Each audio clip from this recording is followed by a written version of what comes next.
Hello guys, स्वागत है आपका न्यू वीडियो में। तो इस वीडियो में मैं अकाउंट्स के बारे में बात करूंगा। तो मेरे अटेम्प्ट में दो अकाउंट्स हुआ करते थे, अकाउंट्स और एडवांस अकाउंट्स। और मेरा अकाउंट्स में 66 स्कोर आया था और एडवांस अकाउंट्स में 56। और मोर और लेस दोनों अकाउंट्स बहुत ईजी होते थे। एडवांस अकाउंट्स थोड़ा ज़्यादा ईजी होता था, अकाउंट्स थोड़ा उससे कम ईजी होता था, बट दोनों ईजी होते थे। इस अटेम्प्ट में उन्होंने क्या किया है कि दोनों अकाउंट्स को मर्ज कर दिया है, जो कि काफ़ी अच्छी बात नहीं है। अब ऐसा मैं क्यों बोल रहा हूँ, क्योंकि एक तो दो अकाउंट्स ईजी हुआ करते थे, मतलब आपके पास दो सब्जेक्ट्स ईजी हुआ करते थे, बट इस बार आपके पास एक ही अकाउंट्स है और वो भी उतना ईजी नहीं है। ईजी इसलिए नहीं है क्योंकि उसमें उन्होंने दो सब्जेक्ट्स का सिलेबस कवर किया है। अब जैसे आपको एक सब्जेक्ट में मतलब है वो 100 मार्क्स का, बट उसे 150 या फिर 160 मार्क्स का होना चाहिए था, जितना उसमें सिलेबस उन्होंने घुसा दिया हुआ है। खैर, अब जो है सो है, डिस्कस करते हैं उसको पढ़ने की स्ट्रैटेजी। तो सबसे पहले तो ये क्वेश्चन है कि बुक कौन सा पढ़े। ये मैंने पिछली वीडियो में भी डिस्कस किया था, तो मैं इस बार भी बता दूं कि ICI मॉड्यूल इज़ इनफ। मतलब ICI मॉड्यूल में जितनी बातें लिखी हैं बस आप उतना कर लो, आपका काम हो जाएगा। अब सबसे पहले मैं क्या करता था कि मैं लेक्चर्स देख लेता था, और मैंने पुरानी वीडियोज़ में भी बता रखा है कि मैं वीडियोज़ 2x पे देखता था। तो अगर आपको कोई डाउट्स आ रहे हैं तो आप रिकॉर्डेड मत देखना, आप लाइव देखना। लेकिन अगर आपको कोई डाउट्स नहीं आ रहे हैं तो आप रिकॉर्डेड देखना, और अपने हिसाब से स्पीड एडजस्ट कर लेना। आप चाहो तो 1.25x 1.5x, या फिर अगर समझ में आ रहा हो तो 2x पे कर लेना। उससे क्या होगा कि आपका बहुत सारा टाइम सेव होगा। अब ये तो होगी क्लास करने की बात। उसके बाद क्या करना है कि आपको सारे एस को या फिर जो भी और भी चैप्टर्स हैं उसको समराइज़ करना है। मतलब कि आपने वो लेक्चर्स अटेंड कर लिए, अब आपको 2-3 पेज में उस चैप्टर को समराइज़ करना है। मेरे केस में क्या हुआ करता था कि मैंने PW से कोचिंग ली थी, तो वहाँ पे सर चैप्टर वाइज समराइज़ करके खुद दे देते थे। एक तो उनका बुक था, उसमें वो चीज़ था, तो उसको मैं उतना ज़्यादा नहीं देखता था क्योंकि उसमें कंटेंट बहुत ज़्यादा था। लेकिन सर ने खुद से हैंड रिटन नोट्स बनाए हुए थे हर एक एएस के भी, और भी कुछ चैप्टर्स के शायद बनाए थे, बट एएस के उन्होंने बनाए थे, तो उससे पूरा एएस 1 या 2 पेज में समराइज हो जाता था। तो उसको मैंने बहुत ज़्यादा रेफर किया था। तो वैसे आपको भी करना है, या तो टीचर्स के नोट्स यूज कर लो या फिर खुद से नोट्स बना लो जिसमें सारे मतलब पूरा एक चैप्टर समराइज हो। अब नोट्स में मेनली आपको समराइज्ड फॉर्म लिखना है, और उसमें आपको फॉर्मूले भी लिखने हैं। फॉर्मूले बहुत ज़्यादा इंपॉर्टेंट है, मैं एक बार फिर से बता दूं, क्योंकि फॉर्मूले का क्या है ना कि कुछ कुछ क्वेश्चन सिर्फ फॉर्मूले बेस्ड होते हैं। मतलब आपको फॉर्मूले ऊपर से याद है, बस क्वेश्चन काम खत्म है। मतलब 60-70% आपका फॉर्मूले ही काम करने वाला है। तो फॉर्मूले आपको देखने हैं, और फिर फॉर्मूले में मैं एक बात बताना चाहूँगी कि फॉर्मूला आपको कभी भी रटने का ट्राई नहीं करना है। मतलब फॉर्मूले आप जितना ज़्यादा समझ सकते हो उतना ज़्यादा समझने का ट्राई करो। हाँ, 2-3 बार में अगर वो समझ में नहीं आ रहा है तो फिर आपके पास एक ही ऑप्शन बचता है रटने का, तब जाके रट लो। बट अदरवाइज आपको अपनी तरफ से पूरी कोशिश करनी है कि फॉर्मूले में समझ जाऊँ कि हाँ, ये फॉर्मूला कैसे डिराइव हुआ है। ये चीज़ अकाउंट्स के लिए भी वैलिड है, कॉस्ट के लिए भी और FM तीनों के लिए वैलिड है। तो फॉर्मूले जितना हो सके समझने की कोशिश करो। अब आपको क्या करना है कि क्वेश्चन प्रैक्टिस की बात आती है। जैसे बहुत सारे न्यूमेरिकल्स होते हैं, मेनली न्यूमेरिकल ही है अकाउंट्स में। तो सबसे पहले आपको बुक के क्वेश्चन, एक बार कॉन्सेप्ट जब आपका क्लियर हो जाए लेक्चर अटेंड करने के बाद, तो आपको बुक के क्वेश्चंस पे आना है। बुक के क्वेश्चंस पे आपको क्या करना है कि सबसे पहले मान लो जितने भी इलस्ट्रेशन है और जितने भी क्वेश्चंस है उनको सॉल्व करने हैं खुद से। और जब सॉल्व करने हैं तो मतलब आपको लिख के सॉल्व नहीं करना है। हाँ, अगर आप एक ऐसे बंदे हो जिसको लिख के ही समझ में आता है, न्यूमेरिकल क्वेश्चन लिख के ही करने में मज़ा आता है, या फिर उसे किए बिना आपका काम नहीं होने वाला है, तभी लिख के करो। अदरवाइज मैं बोलूँगा कि उसे आपको अपने दिमाग में सॉल्व करना है। फिर आपको उसको मैच करना है कि बुक में क्या आंसर दिया हुआ है उसका। अगर आपका आंसर सही है तो फिर उस क्वेश्चन को साइड कर देना है। लेकिन अगर कोई क्वेश्चन आपसे नहीं सॉल्व हो रहा है तो उस क्वेश्चन को आपको टिक कर लेना है। और अगर कोई ऐसा क्वेश्चन है जिसके छोटे से पोर्शन में आपको प्रॉब्लम है, मतलब समझ लो कि एक क्वेश्चन में 7-8 स्टेप है और आपको सिर्फ 2-3 स्टेप में प्रॉब्लम आ रही है, तो उस 1-2 स्टेप को आपको मार्क कर लेना है, ठीक है, जिसमें प्रॉब्लम आ रही है। अब ऐसे ही आपको पूरे चैप्टर में करना है, पूरे सिलेबस में आपको ऐसे ही करना है। उससे क्या होगा कि आपने सिलेबस को ड्रास्टिकली रिड्यूस कर दिया है। मतलब जो सिलेबस के एक चैप्टर में मान लो 20 क्वेश्चन थे, उसको आपने ला दिया है 6-7 क्वेश्चन पे। अब नेक्स्ट टाइम जो उसको रिवाइज करने जाओगे तो आप सारे क्वेश्चंस नहीं देखोगे, आप सिर्फ वो क्वेश्चंस देखोगे जो आपने टिक किए हुए हैं। अब टिक किए हुए क्वेश्चंस को देखना है और उसको खुद से सॉल्व करने की ट्राई करना है। और अगर वो फिर से सॉल्व नहीं हो रहे हैं तो एक बार फिर से उसको टिक करना है। सेम प्रोसेस आपको एक बार और करना है। मतलब आप टोटल 3 बार रिवाइज करोगे, और जो क्वेश्चन पे जो क्वेश्चन तीसरी बार में भी सॉल्व नहीं हो रहा है उस पर एक और टिक करना है। तो ऐसे क्या होगा कि आप ये नोटिस करोगे कि कुछ क्वेश्चन पे एक भी टिक नहीं है, मतलब वो सबसे ज़्यादा ईजी क्वेश्चन है, और कुछ क्वेश्चन पे 3-3 टिक है। तो 3 टिक वाला सबसे हार्ड क्वेश्चन है, तो उस पर आपको सबसे ज़्यादा अपना टाइम डिवोट करना है। उसके बाद बच गया जो क्वेश्चन में 2 और 1 टिक है, उस पर थोड़ा कम टाइम डिवोट करना है, बट अपना जो मेन टाइम है वो डिवोट करना है जिस क्वेश्चन पे टिक लगा हुआ है, या फिर अगर किसी पोर्शन पे टिक लगा हुआ है तो उस पर अपना टाइम डिवोट करना है। ओके। और फिर क्वेश्चंस तो हैं, क्वेश्चंस के साथ साथ वर्किंग नोट भी इंपॉर्टेंट है। मतलब आप ये समझ लो कि 30-40% जो वेटेज होता है वो क्वेश्चन के वर्किंग नोट का होता है। तो अगर किसी क्वेश्चन में वर्किंग नोट दिया हुआ है तो उसको छोड़ना नहीं है, ठीक है। और फिर ये करना है, मतलब 2-3 बार तो रिवाइज करना ही है। ये हो गया। फिर बात रही कि बुक के अलावा भी कुछ और क्वेश्चंस की प्रैक्टिस करने हैं, तो मैं बोलूँगा कि सिर्फ आरटीपी देख लेना इस अटेम्प्ट का। बाकी पिछले अटेम्प्ट के आरटीपी मुझे लगता है कि इररिलेवेंट है। और मतलब अकाउंट्स में क्या है ना कि बहुत ज़्यादा क्वेश्चन करने की ज़रूरत नहीं है। मतलब बुक में जो क्वेश्चंस दिए हुए हैं वो आई थिंक काफ़ी है, क्योंकि बहुत हाई चांसेस है कि बुक से ही आपको क्वेश्चंस ज़्यादातर देखने को मिले इस अटेम्प्ट में। क्योंकि लास्ट टाइम भी जब न्यू स्कीम आई थी तो 2-3 अटेम्प्ट में, मतलब स्टार्टिंग के जो 2-3 अटेम्प्ट थे उसमें आईसीआई ने बुक से ही क्वेश्चंस दिए थे। तो बुक के क्वेश्चंस करो, और जो भी नए क्वेश्चंस भी होते हैं तो वो बुक के क्वेश्चंस के कॉन्सेप्ट पे ही बेस्ड होते हैं। तो आई थिंक बुक के क्वेश्चंस इनफ है। अगर आपके पास टाइम हो तो आप आरटीपी बिल्कुल कर सकते हो। उसके बाद बात आती है थ्योरी की। थ्योरी बहुत ज़्यादा इंपॉर्टेंट नहीं है, तो उस पर अपना बहुत ज़्यादा टाइम नहीं लगाना है। हाँ, ये मेक श्योर करना कि जो रिपीटेटिव थ्योरी है, मतलब जब आप पीवाईक्यू एनालाइज करोगे तो उसमें आपको कुछ कुछ थ्योरी का पोर्शन दिख जाएगा जो बहुत ज़्यादा बार आ रहा है, या फिर कोई टॉपिक दिख जाएगा जो बहुत ज़्यादा अटेम्प्ट में आ रहा है, तो उसको आपको टिक कर लेना है और उसको बुक से ही पढ़ना है। बुक से पढ़ने का ये होगा कि जो भी थ्योरी वाली पोर्शन होते हैं या फिर थ्योरी वाले सब्जेक्ट होते हैं उसमें क्या होता है कि आईसीआई सजेस्टेड आंसर से कॉपी चेक करती है, और आपका आंसर जितना सजेस्टेड आंसर से मैच करेगा आपको उतने ही मार्क्स मिलेंगे। तो उसको बुक से पढ़ना है। और मैं बोलूँगा बहुत ज़्यादा टाइम डिवोट नहीं करने के लिए थ्योरी में, मैंने भी नहीं किया था, तो कम से कम टाइम डिवोट करो और जितना ज़्यादा आउटपुट इससे निकल सके उतना बेटर है। तो ये कर लो। और थ्योरी का थोड़ा इंपॉर्टेंट इसलिए बढ़ जाता है क्योंकि इस बार एमसीक्यू भी है, तो एमसीक्यू में भी थ्योरी के क्वेश्चंस आ सकते हैं, बट ज़्यादा नहीं होंगे जहाँ तक मुझे लगता है। तो मतलब एमसीक्यू तो आपकी कॉन्सेप्चुअल क्लैरिटी पे बेस्ड है, तो वो आप कर लोगे। और बाकी एग्ज़ाम में थ्योरी पोर्शन के लिए आप बुक से पढ़ लेना, वो आपको बहुत हेल्प करेगा। अब बात आती है कि एमसीक्यू को कैसे अप्रोच करें। सबसे पहले मैं बोलूँगा कि ये भूल जाओ कि तुम्हारा सब्जेक्ट 70% प्रैक्टिकल है और 30% एमसीक्यू है। ये इसलिए क्योंकि जब आप ये दिमाग में रखते हो कि हाँ 30% एमसीक्यू है, मुझे वो भी करना है, तो वो एक बर्डन टाइप का होता है। इससे अच्छा चुपचाप पहले सिलेबस कंप्लीट करने पे ध्यान दो। सिलेबस या फिर चैप्टर कह लो, वो पहले कंप्लीट करो।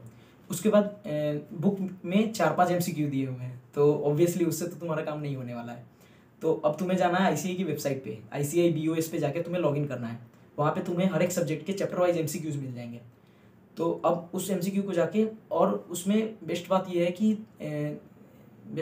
है कि मतलब तुम अपना लेवल सेलेक्ट कर सकते हो एमसीक्यू का, हार्ड, इजी, मीडियम। तुम्हें जो लेवल पसंद हो वो सेलेक्ट करना, और उसके बाद जाके एमसीक्यू प्रैक्टिस करने लगना। अब इससे क्या होगा कि मतलब एक तो मतलब तुम अपना लेवल जज कर सकते हो तुम किस लेवल पे हो। अगर मीडियम वाले लेवल के क्वेश्चंस तुम्हें बहुत इजीली सॉल्व हो जा रहे हैं, मतलब समझ लो तुम्हारा लेवल मीडियम में तुम्हारा काम बन जा रहा है, उसके बाद तुम हार्ड वाला अप्रोच कर सकते हो। और दूसरी बात यह है कि इसमें केस सिनेरियो वाले एमसीक्यू भी दिए हुए हैं, और 1-2 लाइन वाले एमसीक्यू भी दिए हुए हैं, मतलब जनरल एमसीक्यूज। तो दोनों की आप प्रैक्टिस कर सकते हो। और केस सिनेरियो वाले बहुत ज़्यादा एमसीक्यू देखने को मिलेंगे, ऐसा ICAI ने बोला है। तो केस सिनेरियो वाली एमसीक्यू की ज़्यादा प्रैक्टिस करना, और एमसीक्यू में भी तुम्हें टिक करते रहना है कि हाँ मतलब ये वाला एमसीक्यू मुझे थोड़ा हार्ड लगा था, या फिर ये वाला पोर्शन मुझे थोड़ा हार्ड लगा था एमसीक्यू का, तो इसे मैं टिक कर लेता हूँ। या फिर जैसे भी तुम कर सकते हो, मतलब इतना याद रखना कि जो एमसीक्यू तुम्हें हार्ड लगा है उसे तुम्हें बार बार देखना है। जैसे तुमने प्रैक्टिकल क्वेश्चन वाले क्वेश्चन में किया था कि हाँ जो प्रैक्टिकल क्वेश्चन हार्ड लगा उसे तुमने टिक करके साइड कर लिया था, तो ये चीज़ एमसीक्यू में भी करनी है। उसके बाद 2 से 3 बार एटलीस्ट रिवाइज करना है होल सिलेबस को और एमसीक्यू को भी। तो 2-3 बार कर लोगे तो मतलब काम बहुत ईजिली हो जाएगा। उसके बाद तुम्हें एटलीस्ट 2 MTP देने हैं। ICAI अपनी MTP रिलीज़ करता है, उसे तुम्हें देना है, वो भी टाइमर लगा के। इससे क्या होगा कि तुम्हें पता चलेगा कि तुम किस एरिया में फंस रहे हो, या फिर टाइम के अंदर तुम अपना कंप्लीट कर पा रहे हो या नहीं पेपर, तो ये तुम्हें पता चल जाएगा। और हाँ, और राइटिंग प्रैक्टिस की बात करें तो मैंने बहुत ज़्यादा राइटिंग प्रैक्टिस की नहीं थी। जैसा मैंने बताया कि मैं क्वेश्चंस को दिमाग में सॉल्व करता था, और मैं बोलूँगा यही करने को तुम्हें भी, क्योंकि उससे तुम्हारा बहुत ज़्यादा टाइम सेव होगा, जिससे तुम और भी चीज़ों में टाइम लगा सकते हो। और भी चीज़ों इन द सेंस मतलब पढ़ाई में ही किसी और सब्जेक्ट्स में ध्यान लगा सकते हो। हाँ, अगर तुम्हारा ऐसा केस है कि तुम्हें बिना लिखे हुए वो क्वेश्चन नहीं बनता है या फिर नहीं दिमाग में जाता है, तो कर लेना सॉल्व। बट मेरी एडवाइस यही रहेगी कि राइटिंग प्रैक्टिस करने की प्रैक्टिकल सब्जेक्ट में ज़्यादा कोई ज़रूरत है नहीं। उसके बाद अब बात करते हैं कि एग्ज़ाम के 2-3 दिन पहले हमारी क्या स्ट्रेटजी होनी चाहिए। सबसे पहले तो तुमने जो नोट्स बनाए हैं, जिसमें मैंने बोला कि हाँ फॉर्मूले को एक साइड कर लेने हैं और जिसमें चैप्टर समराइज्ड हो उसको एक साइड कर लेना है। सिर्फ तुम्हें उस पोर्शन को देखना है, पूरा बुक पढ़ने नहीं बैठ जाना है। उसके बाद प्रैक्टिकल क्वेश्चन की बात करें तो तुम्हें प्रैक्टिकल क्वेश्चन में जैसा मैंने बताया कि जब तुम 2-3 बार रिवाइज कर लोगी तो कुछ ऐसे क्वेश्चन होंगे जिसमें 3 टिक होंगे, या फिर कुछ क्वेश्चन के ऐसे पोर्शन होंगे जिसमें 2-3 टिक होंगे। तो उस पर तुम्हें अपना सबसे ज़्यादा टाइम डिवोट करना है। और जो ईजी क्वेश्चंस थे जिस पे तुमने कोई टिक नहीं किया था उसको तुम्हें देखना तक नहीं है, क्योंकि वो ऐसे ही बन जाएगा। और जो क्वेश्चंस पे 1 या 2 टिक थे उस पर मतलब टाइम डिवोट करना है, बट 3 टिक वाले जितना टाइम डिवोट नहीं करना है। आई होप तुम समझ रहे होगे मेरी बात को। वैसे ही MCQ जो थी, जो तुमने वेबसाइट से किया था, उसे तुमने टिक किया था या फिर जो भी साइड में लिखा था, तो उसे तुम एक बार देख लेना। बस डन है डील। और 2-3 दिन में रिवाइज आराम से हो जाएगी। उसके बाद आते हैं एग्ज़ाम वाले दिन की बात करते हैं। तो एग्ज़ाम वाले दिन तुम्हें चिल रहना है सबसे पहली बात। मतलब मेरा जब पेपर था अकाउंट्स का तो मैं बहुत ज़्यादा एक्साइटेड था कि हाँ यार, मतलब इतने टाइम से प्रिपेयर करते आ रहे हैं, फाइनली वो दिन आया जब मैं एग्ज़ाम में बैठने जाऊँगा। तो मतलब होती है एक्साइटमेंट, बट चिल रहना है, काम एकदम शांति से, मतलब हो जाएगा, सब हो जाएगा। रेस्ट तो कर ले थोड़ा, वो रेस्ट को भी दिमाग में रखना है। मतलब दिमाग एकदम शांत होना चाहिए पेपर देते टाइम। उसके बाद आराम से सेंटर पे जाओ और फिर स्टार्टिंग के जो 15 मिनट्स होते हैं, मैंने पहले भी बोला है 15 मिनट्स बहुत क्रूशियल है, उसको इफेक्टिवली यूटिलाइज करो। सबसे पहले तुम्हें जो भी इलेक्टिव क्वेश्चंस हैं उसमें से तुम्हें क्वेश्चन सेलेक्ट करने हैं कि तुम्हें कौन सा क्वेश्चन अटैम्प्ट करना है। उसके बाद जब ये काम हो गया तो तुम्हें क्वेश्चंस को अरेंज करने हैं कि हाँ मैं ईजी वाला क्वेश्चन सबसे पहले अटैम्प्ट करूँगा। मतलब तुम टिक करते रहना यार कि हाँ ये क्वेश्चन ईजी है, ये क्वेश्चन हार्ड है, वो तुम सीरियल ऑर्डर बना लेना। उसके बाद तुम क्वेश्चंस अरेंज कर लेना। ये बहुत क्रूशियल है कि तुम ईजी क्वेश्चन पहले अटैम्प्ट करो, क्योंकि लेट अस सपोज तुमने 2 क्वेश्चन पहले 1 घंटे में कर लिए। मतलब अगर टोटल 5 क्वेश्चन है तो 2 क्वेश्चन पहले 1 घंटे में कर लिए, तो तुम्हें 3 क्वेश्चन करने हैं अगले 2 घंटे में। तुम्हारे पास उतना टाइम होगा कि तुम कर लोगे। और वो एक मेंटल प्रेशर भी होता है अगर तुम जल्दी जल्दी क्वेश्चंस को स्टार्टिंग में सॉल्व नहीं कर रहे हो तो। और अगर 15 मिनट में क्वेश्चंस पूरा नहीं पढ़ पाओ तो 5 मिनट एक्स्ट्रा ले लेना, 5-7 मिनट एक्स्ट्रा ले लेना, उससे कुछ नहीं होता है। स्टार्टिंग के अगर 5-7 मिनट अगर तुम प्लानिंग में लगा रहे हो ना, तो वो लास्ट के 10-15 मिनट सेव कर लेगा वो तुम्हारा। तो इस पे देना, शुरुआत से ही स्पीड बहुत अच्छी बना के रखना, क्योंकि स्पीड बहुत क्रूशियल है प्रैक्टिकल एग्जाम में, क्योंकि बहुत लेंदी पेपर आता है। प्रैक्टिकल पेपर जो भी होता है बहुत लेंदी आता है। अगर स्पीड स्टार्टिंग से नहीं बना कर रखोगे तो पक्का 1 या आधा क्वेश्चन जरूर छूट जाएगा तुम्हारा, ये मैं गारंटी देता हूँ। मैंने जैसे तैसे लास्ट में अपना पेपर कंप्लीट किया था। तो स्पीड तुम्हें बना के रखनी है। उसके बाद जो भी तुम्हारा मेन आंसर आता है, मेन आंसर जैसे कि किसी क्वेश्चन का मेन आंसर था 672, तो उस क्वेश्चन मतलब पूरा स्टेप तो ठीक है, पूरा स्टेप तुमने लिखा हुआ है, लेकिन मेन जो आंसर है 672 उसे तुम्हें या तो अंडरलाइन कर देना है या फिर एक बॉक्स में डाल देना है।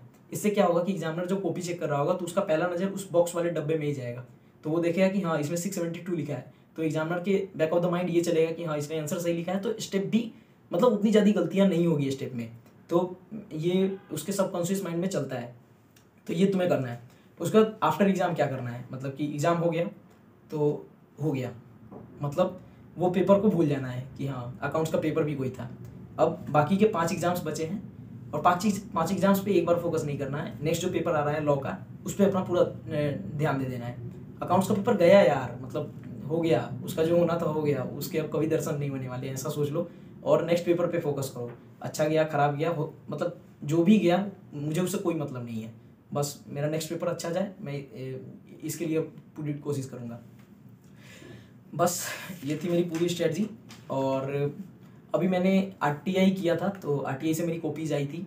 कॉपीज़ में बहुत गंदा मार्क्स दिए हैं उन्होंने, मतलब जैसे EISSM और ऑडिट में तो उन्होंने मतलब पूरा काट के ही रख दिया है। मुझे स्टार्टिंग से ही लग रहा था कि ICAI में उन्होंने पक्का कुछ गड़बड़ किया है, वरना इतने कम मार्क्स नहीं आ सकते हैं। तो जैसे कि EISSM में कुछ क्वेश्चंस थे जो 6 मार्क्स के थे, तो उसमें उन्होंने सब कुछ टिक कर रखा है। और सारे पॉइंट्स भाई मैंने बुक से लिखे हैं, क्योंकि मैंने बुक के अलावा और कुछ पढ़ा ही नहीं था। तो सब कुछ उन्होंने टिक कर रखा है। स्टिल किसी क्वेश्चन में 1 मार्क 2 मार्क्स, वो 6 मार्क का जो क्वेश्चन था उसमें उन्होंने 1-2 मार्क्स दिए हैं। ऑडिट में भी सेम किया है, उन्होंने 3-4 मार्क्स के क्वेश्चन में सबको कट करके एकदम 0 मार्क्स दे दिए हैं। मतलब ऑडिट में जो 56 मार्क्स वाला पोर्शन था उसमें उन्होंने टोटल 10 नंबर दिए हैं। MCQ और ट्रू फॉल्स की वजह से मेरा ऑडिट का पेपर बचा है, वरना उनका बस चलता तो वो फेल भी कर देते। तो मतलब मैंने ICAI को मेल कर दिया है कि हाँ मैं आपकी कॉपी चेकिंग से खुश नहीं हूँ, तो आप इस पर अब वो बताएंगे कि हाँ रीचेकिंग करेंगे। वैसे मुझे उनसे ज़्यादा उम्मीद है नहीं, पहले भी बहुत लोगों ने रीचेकिंग करवाई हुई है, किसी का मार्क्स बढ़ाते नहीं है वो। तो अगर वो मार्क्स नहीं बढ़ाते हैं तो मैं यूट्यूब पे आके आपको बताऊंगा, एकदम क्वेश्चन वाइज मैं आपको बताऊंगा कि हाँ यहाँ पे उन्होंने ऐसे ऐसे नंबर काटा है, और हाँ वो उन्होंने डेलिबरेटली काटा है उसको। उसके बाद अगर कोई आपको डाउट हो तो इंस्टा ID मैंने हमेशा की तरह डिस्क्रिप्शन में डाल दूंगा, वहाँ आप मुझे मैसेज कर सकते हो। और मैं मतलब अभी तक जितने बंदों ने भी मुझे मैसेज किया है मैं सबका रिप्लाई करता हूँ। और कमेंट करो कि तुम्हें और किस टॉपिक पे वीडियो चाहिए, और हाँ अच्छे कमेंट्स करो यार। मतलब कन्फ्यूज़न क्रिएट कर रहे हैं बहुत लोग कि हाँ मैं झूठ बोलता हूँ कि मैंने PW से पढ़ा था कि मैंने यूट्यूब से पढ़ा था। तो अभी मैं पहले और आखिरी बार बता दे रहा हूँ कि हाँ मैंने PW से ही कोचिंग ली थी, सारे क्लासेस मैंने PW से ही किए थे एक्सेप्ट ऑडिट मैंने सेल्फ स्टडी किया था।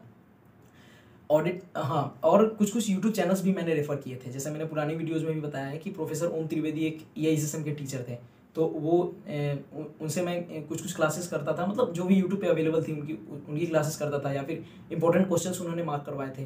तो EIS में तो मैंने बताया ही था कि जो उन्होंने इंपॉर्टेंट क्वेश्चन मार्क करवाए थे बस वही आए थे, तो उधर से मैं करता था। और सेल्फ स्टडी ऑडिट की जो करता था उसमें भी मैंने यूट्यूब से थोड़ी बहुत हेल्प ली थी, जो उसके कॉन्सेप्ट्स होते हैं वो समझने के लिए। तो कन्फ्यूजन मत क्रिएट करो कि हाँ मैंने PW से किया था या यूट्यूब से किया था।